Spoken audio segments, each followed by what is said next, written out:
संसदमा चाहिँ बडा रमिता भयो।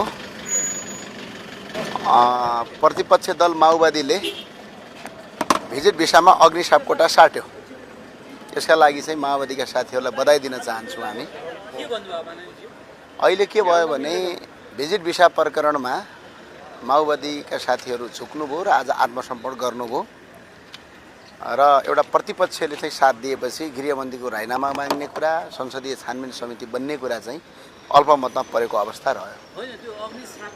साट्या हो नि, त्यो मजाले साट्यो जस्तो हो। यो कसरी हो? यसरी हुन्छ। म तपाईँलाई यसरी भन्छु।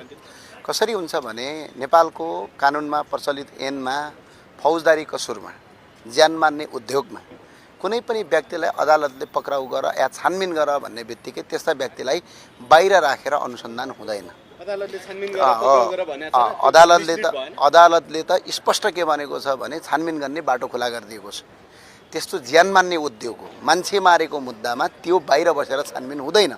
त्यो चाहिँ फौजदारी कसुरको नियमावलीभित्रै पर्छ।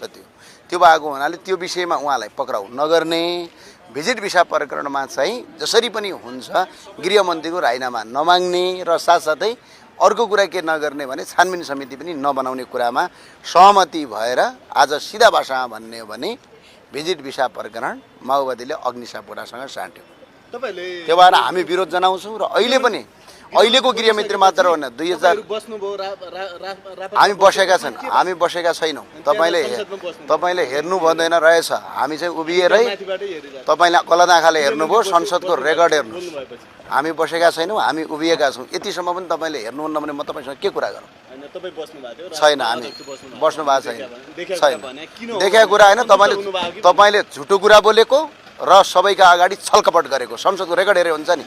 हामी गृहमन्त्री बोल्दै गर्दा हामीले उभिएका छौँ। गृहमन्त्री बोलिसकेपछि हामी बसेका हौँ। अब बोलिसकेपछि के गर्ने त? सन्तुष्ट होइन। गृहमन्त्री बोलिसकेपछि हामीले के गर्ने? बोल्दै गर्दा हामीले उभिएका छौँ, बोलिसकेपछि हामी बसेका हौँ।